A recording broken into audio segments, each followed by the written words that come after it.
За айдлуусаа би хэд хоногийн өмнө нэг иймэрхүү постыг биччихсэн. Тэгээд энэ жилээр бол хэдэн асуулт аваад за тэр асуултууд бол хариулахар болсон. Тэгээд янз бүрийн маш олон асуулт ирсэн, хачаа ачинж асуулт ирсэн, гоёгоо асуултууд ирсэн. Тэгээд тэр болгоноос нь гоё фильтрж жагаад за тэгээд гоё 10 асуултанд нь бол хариулахар бэлтлээ. За тэгээд хэдүүл олон юмраад яг шууд асуултанд орцгоё. Бичлэг эхлэхээс өмнө видеоны тайлбар хэсэгт байрлах линкэн дээр дараад Newssack сувгийн албан ёсны Telegram сувагт нэгдээрэй. Энэ суваг дээр үзэгчдтэйгээ илүү ойр байхаас гадна сагсан бөмбөг болон хип-хопын хамгийн сүүлийн үеийн мэдээллүүдийг авах боломжтой. За тэгэл ойрын сонин сайхнаа хуваалцаж байхаас гадна зарим нэг бичлэгүүдээ мань чин тэн дээрээ постлж байгаа шүү. За тэгээд олон юм яриад явах бичлэгэнд орцгоё. За эхний асуултаа өөртөө чинь асуудалтай байгаа рэпер байгаа юу? За надад бол одоогийн байдлаар ийм рэпер байхгүй. Тэгээд би 7 жилийн хугацаанд ер нь Монголын хип-хопын талаар контент бичлэгч байд юм те мэдээлэл нэрнээс цааш өгөхгүй би 9 бүсийн л мэдчихсэн. Тэгэхэд мэдээж энэ хугацаанд бол те янз бүрийн рэпертэй асуудал үүссэн. Тэгээд тухайн цаг үедээ шууд ингээ асуудлуудыг шийдээ явждаг л да. Тийм учраас яг одоогийн байдлаар бол надад янз бүрийн рэпертэй асуудал байхгүй. Би ч угаасаа нэг өөрөө те янз бүрийн хүмүүстэй асуудал төрөөсөө ингээд орооцолтой гэж юусоо боддгоо л те. Хэрвээ асуудалд орооцох юм бол шууд тэр дундор нь одоо юу гэдэг нь ярьж хэлээд те шууд ойлголцохыг боддгоо. Тийм учраас одоогийн байдлаар бол ямар нэгэн асуудалтай рэпер байхгүй. Young Sapтай учир зүгээ олсон уу? За Young Sapтай бол учир зүгээ олчихсон. Тэгээд цааттай чинь би нэг уулзсан. Тэгээд уулзахаас өмнө те хоорондоо ингэж баахан чаталж байгаа. Тэгээд нэлээд удаан хугацаанд уулзъя гэж ярьж байгаа. Яг нэг хин энийхэн цаг төгөж өгдгөө. Тэгээд ямар ч уулзсан. Тэгээд уулзаад бол айгуу гоё таалагдсан бидээ. Тэгээд цаад чинь ч гэсэн те өөрөө бас айгуу гоё яриа өөрөө те айгуу гоё залуу байлээ. Тэгээд би ч тэгээд бас өөрийгөө илэрхийлээд те бит хоёр тэгээд харилцсан ойлголцсны үндсэн дээрээс гар хөлөө бариа салсан. Тийм учраас одоогийн байдлаар бол Young Sapтэй хооронд ямар нэгэн маргаан заргаан ч гэдэм үү те ямар нэгэн тийм нэгэндээ юм бодож сансан юм бол юу ч байхгүй. Тэгээд тэр асуудал бол яг тухайн цаг үедээ ингээ уулзаад ингээ дууссан. Тийм учраас цаадтай чинь ямар ч асуудал байхгүй. Монголын хип-хопын бифт тийм дуртай юм уу? За нэг иймэрхүү асуулт байгаа юм л та. За би энэ асуултанд бол те угаасаа дуртай дургу гэж юусэн хариулмааргүй. Энд чинь тийм ерөнхий асуулт гэхгүй те. Яагаад гэвэл энэ чинь миний дуртай дургу гэхээс илүү энэ чинь индастрид ч гэдэг юм уу те хип-хоп сонирхогч энэ сонсогчдод айгүй тийм ашигтай зүйл байхгүй юу? Рэперүүдтэй ч гэсэн ашигтай те. Хип-хоп гэдэг чинь өөрөө нөгөө талаас айгүй entertainment зүйл шүү дээ. Тэ чинь олон анхааралд байж штэ. Одоо та ингэж жишээ нь бод стадионы тоглолтууд, Монголын стадионы тоглолтуудыг 30-40 мянган хүн үздэг тийм үү? 20-30-40 мянган хүн. За 40 мянга жараад экстүүлж байгаа байх. Ингээд харангуут Монголд бол хип-хоп асар том нөлөөтэй ийм урлаг байхгүй юу? За ийм урлаг чинь мэдээж хип-хоп байж штэ. Банк ийм байж чинь залуучуудынхаа анхаарал дунд явж иж энэ ч өөрөө урлаг болон индастри эргээд рэперүүдтэй маш ашигтай зүйлээ. За би бол энийг энтэй дундаас нь бол ямар нэгэн тийм дуртай адаргүй энэ хоёрын бивлээсээ ингэчээсээ тэгчээсээ гэхээсээ илүү эн чинь би угаасаа энэ зүйлийг хийгээд 7 жил болж байгаа учраас эн чинь зүгээр л нэг мэдээлэл гэсэн зарчмаар явна. За яг ийм зүйл болсон байна, ийм зүйл болсон байна. Энийг нь гоё сонсогчдод өөрийнхөө ойлгосноор гоё зэгцлээ тайлбарлаад өгчнө. За тэгэл болов. Түүнээс нэг амар тийм дуртай дургу гэдэг бол зүйл байхгүй. Энэ бол угаасаа хин хиндэ ашигтай. Рэперүүд болон сонсогчдод Монголын хип-хоп угаасаа энэ индастрид ашигтай зүйл. Яагаад бичлэг бүгдээрээ гинжинг дурддаг вэ? Ямар нэг шалтгаантай юм. За би бол 2024 онд Гинжин болон Миссис Эмийн энэ мөчигдэх тоглолтын дээр анх цаадтай ч ерөөдөө уулзаад ингэж болоо би ажиллаж эхэлжсэн. Тэгэхээр би одоо энэ жил бас 2026 оны зуны 100 гээл би бас одоо рэпер Гинжингийн те тоглолтын дээр ерөөдөө бол одоо ингээ хамтраад орцсон байгаа. За тэгэхээр ер нь болвол нэг тийм амар те би заавал рэпер Гинжин гэрн за би дугаар бүдэрээ Гинжин гэрн тэгээд хүмүүсийн бас нэр боддогчлан те Гинжингийн баав их өгсөн Гинжингийн бүксийг долоодаг юу гэдэг байгаа. Яг учир мэддэг хүмүүс бол угаасаа намайг хараа мэдчихэж байгаа шүү дээ. Энэ хоёр үедэд ажлын шугамар ингэж хамтраад тэгээ энэ хүн одоо Гинжингийн тоглолтыг ингэж яриад байна. Эхнээс хойш ингэж яриад байна. Нэг учир мэддэг хүмүүс бол анзаарсан байгаа шүү дээ. За нэгдүгürt бол иймэрхүү шалтгаан байгаа. Тоглолтуудтай угаасаа яг хамтарч ажиллаж таардаг. За нэгдүгürt бол цаадны ч ярьдаг тийм шалтгаан байна. Дараагийн нэг шалтгаан бол цаа ч угаасаа Монголд одоогийн байдлаар шинэ үед угаасаа алж байгаа шүү дээ. За шинэ үедээ ч юу бах те.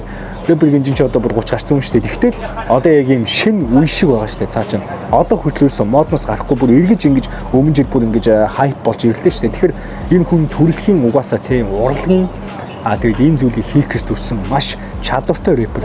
Энэ хүн ч өөрөө бас хип-хопоо entertainment болгож чаддаг, өмсөж зүүсэнтэй, эсвэл уран бүтээлүүд шинэ үетэйгээ хамтардаг ч гэдэг юм уу. Энэ хүн ч өөрөө эсрэгээр бас айгүй гоё тийм entertainment байгаад байна. Өөрөө энэ бүхнийг бас хийж байна. Тийм учраас энэ ярих зүйлтэй хүмүүсийг бол ярилгүй байх хэрэгтэй. Түүнээсээ заавал энийг ярих гэсэн юм байхгүй шүү дээ. Энэ хүн чинь угаасаа өөрөө ярих зүйлтэй байгаад байгаа. Яг одоогоор Монголын хипхоп топ 3 рэпер. За ийм асуулт байгаа. Тэгээд би энэ асуултыг бол яг all time гэж ойлгоогүй. Яг одоо хийж байгаа. Яг одоо хипхопоо ингээ хийсээр явж байгаа. За ийм хүмүүс гэж ойлгоод энэ асуултанд бол хариулъя. Гэхдээ ямар нэгэн байр бол мэдээж тэ эзлүүл айлчи. Тэр номер 1 мэдэхгүй. За ямар ч сан рэпер Rocket Bay бас энэ жагсаалтанд оруулахгүй гэж бодож байна. Яагаад гэвэл цааш одоогийн байдлаар уран бүтээл хийхгүй те. Ерөнхийдөө бол хипхопт энэ индастрид байхгүй байгаа учраас цаад нэг оруулахгүй гэрэлнэ. За энэ бол угаасаа хэцүү асуулт биш үү? За гинжин десант жи штэ. Тэ. Рэпежиг бол яхаарахгүй оруулна. Рэпежи тэ одоо хаяа нэг уран бүтээл хийж байгаа ч гэсэн угаасаа энэ хийдгээ хийцэн ийм хүнтэй бол угаасаа маргашгүй, ярихгүй, юу ч ярихгүй. За мэдээж цаантахыг бол та бүхэн бүгдээрээ мэдж байгаа. За тэгээд залжих нь рэпер гинжин. За энэ гол байна. Хуудаа дуу хийж үзэх гэж байгаамаа. Юун дээр анхаарах вэ? За ийм асуулт байна. Тэгээд би бол өөрөө рэпер биш. Би өөрөө уран бүтээл хийж үзээгүй. Тийм учраас ер нь бол би энэ талаар яг сайн хэлж бол мэдэхгүй. Яа тэгвэл энийг бол тэг яг өөрөө дуу хийгээд үзсэн. Ийм хүмүүсээс асуух нь зүгээр их. Тэгтээ зүгээр яг ингээд бодогдоход миний бодлоор бол эхлээд мэдээж өөрийнхөө чанар дээр л анхаарах бах те. Мэдээж рэпер хүн чинь уусаа гадна л малаасаа бас тий гоё юм сэндвич гэдэг юм ямар ч юм дээр дайжгүй царайцтэй эсвэл гоё ганган чам байх ч юм уу тий хийж байгаа уран бүтээлтэй маш их ач холбогдол өгч аюу чанартай хайлт одоо ханддаг ерөөсөө тийм үлгэн саалган биш ерөөсөө тийм халтууртай гэж ерөөсөө боддог өөрөө одоо ингээд тус бүр дээр нь ингэж туулж ажилладаг одоо чинь клипнийхаа чанар дээр тэгэнгүүтээ энэ дууныхаа чанар дээр саунд яаж дуурах юм тэгэнгүүтээ ингээд мэдээж флоу тэгээд райм ямар хөө байх юм гэдэг чинь зөндөө олон асуулт зөндөө олон компанид баг ажилчиг нь болж байгаа шүү дээ тийм учраас ер нь бол эхлээд чанар дээр анхаараа дараа нь энэ дуу хийх дээр ингэ анхаарсан дээр юм болов гэж би бол бодож байна тийм хөв хүнийг чинь мэдмээр байна өндөр бас нас чинь хийдэг гэнэ за миний өндөр 1.78-аас 1.80 хооронд за нас бол 26 настай 2000 оны залуу да. За нэг иймэрхүү. Найз өхөнтэй юу гэнэ? Найз өхөн байхгүй. Тэгээд найз өхнөөс 8 сар цаасан. Тэгээд тэр өхнөөс бас их юм сурсан. Ер нь хайр дурлалаас хүн чинь юм сурах хэрэгтэй шүү залуусаа гэж би харсан. Тэгээд хайр дурлал бол одоо гоё тал айгүй болон муухай тал айгүй болон гэхдээ эцсийн дүндээ чамд юу үлдэх вэ гэдэг чинь чухал шүү дээ. Тийм учраас ер нь найз өхөн мөхнөө хүртэл айгүй сайн бодолтой сонгож байгаа л гэж хэлээ да. Яаж жин хассан бэ? Нууцаа хуваалцаач гинэ. За миний хувьд бол нэрээ энэ сэдв бол айгүй сонирхолтой. Яагаад гэвэл би чинь өөрөө 2-3 жилийн өмнө миний хамгийн оргилжин бол 107.5 байсан. Би 107.5-аас 77 кг хүртэл 30 кг болсон. Энэ бол айгүй урт хугацаанд ассан. Мэдээж хоол, ерөөсөө хоол бол 80%.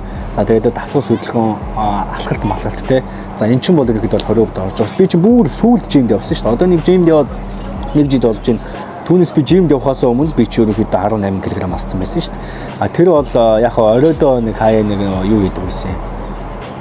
Дасгал масгал биш зүгээр алхалт хийдэг байсан. Энэ шиг хүрээлэн лөө гараад айгуу гоё алхаал шөндөө нэг 3 км-ээр алхацдаг байсан маа яг хоолны дараа. Тэгэнгүүтээ яг хоол чи яг юу идэх вэ чинь чухал байхгүй дээ. Тэр их хэмжээнд биш нэг хідэн цагтаач гол биш зэ. Ерөнхийдөө юу идэх вэ л гол.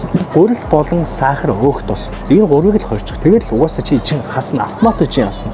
Сахар хоригдлохоор одоо энэ янз бүрийн одоо чиний биед чин өрөвсөд байгаа те янз бүрийн одоо юу гэдэг шарах марах байд юм уу эсвэл идээ төрөвсөл янз бүрийн идээ мэдээ идээ бэр татаад болохгүй байгаа тийм нүүр мөрөндөө чи юм гараад одоо яа тийм чинь одоо миний хумс чирэгдэг байлаа. Тэр үед чинь би одоо юу ч хэрэглээд нэмэргүй зөө. Би ямар ч эмчилгээ хийлгээд дотроосоо ямар ч юм уугаа, дэм юм цацаа ямар ч нэмэр авахгүй. Тэгээд хумсаа ахуулдаг байсан. Тэгээд хумсаа 5-6 ахуулсан болохоор сүүлдээ эрхийн урууны мэдээ алдахгүй болсон. Тэгээ бүр ингэж баларсан байсан чинь би ч яг нөгөө тэр үед яг турч таарад тэгээ сахараа хөргөлцсөн байхгүй. Угаасаа сахар ерөөсөө хэрэглэж болохгүй тэр ундаа амтт мамт юу ч болохгүй шүү дээ. Угаасаа жи асгаж байгаа юм чинь. Тэгсэн чинь миний эрхийн уруу угаасаа яг сахар асцсан чинь тэгээ зүгээр болчихсон шүү. Одоо бол ямар ч тийм те идэ бэрмэр муухай өнөр мөнөр юу ч байхгүй. Зүгээр эрүүл энгийн эрхийн уруу шиг. Тэгэхээр сахар асгаар чинь тэгээ хүний гоё сэтгэл санаа гоё болд юм бэлээ. Гоё тэмхэн аз жаргалтай болд юм бэлээ. Тэгээ гурилан асгаар чинь тэгээ гурил бол угаасаа хүнийг цадах мэдрэмжлэгдэх зүйл шүү дээ. Тэгээ түүнээс нэг гурилтанд тийм те яг ийм ирчүүч бол авдаг. Тэгтээ юу гэх юм гурилтанд бол тийм аваад ах юм юу ч байхгүй зэ. Гурилтанд бол аваад ах юм юу ч байхгүй. Тэр нь бол одоо юу идэхтэй бол тэгээ тавган дээр одоо юу байхаа одоо мэдхэн чухал нүүрс ус уураг энтрийнхаа одоо тэнцвэржилтийг одоо маш сайн хангах хэрэгтэй.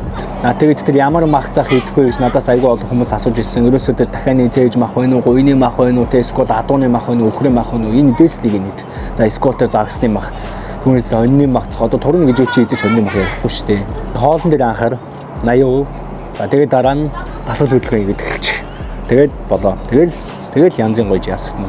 MLB сонирхдаг хүмүүсээ надаас айгүй их код асууж ирсэн. За тэр хүмүүстэй хандж хэлэхэд Newsack 111 кодоор ихний цэнэглэлттэй 150% урамшууллагж байгаа шүү. За хамгийн сүүлийн асуулт 2026 оны зорилго чинь юу вэ? 26 оны зорилго бол одоо ямар ч сан жимдээ бол мэдээж идэвхтэй явна. Угаас амьдралын нэг хэсэг болсон билээ. Жимээ дасгал хөдөлгөөнөө биеийн тамираа бол идэвхтэй хийн. Дараагийнх нь бол мэдээж ойлгомжтой урдаа хийж байгаа те одоо энэ чинь YouTube-ийн бичлэг гэдэг юм уу Facebook дээр сакпан хийж байгаа энэ болгоныгоо эрчимтэй хий те одоо янз бүрийн бичлэгээр одоо би чинь заримдаа алга болчтой ш бичлэгээ таслаад одоо тэгхгүйгээр айгүй гоё бичлэгийн эрчимтэй те хий тэгээд үүний араас мэдээж бас нэг зорилго нь болохоор шинэ одоо бизнес эхлүүлж байгаа. За тэр мэрийгээ одоо эхлүүлээ өмнө бас оны өмнө эхлүүлсэн бизнесээр үргэлжлүүлээ.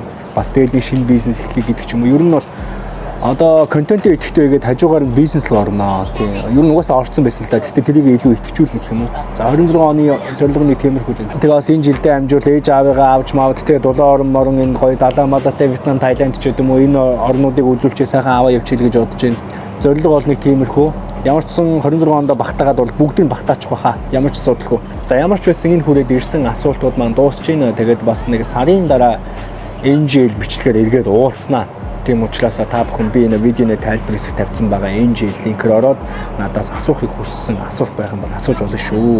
Тэгээд ямар ч сан те хаяа нэг ингээд та хэдтэйг энэ чинь дандаа базаа гэхгүй дандаа камерны артгүй хаяа нэг бас царай мараагаар уулзъя та. За тэгээд ямар ч зэн бичлэг таалагдсан бол лайк дарга битгий мартаарай. Тэгээд subscribe дараагүй байх юм бол манай суугт subscribe дэж дэмжээрэй. За сакаут. Bye.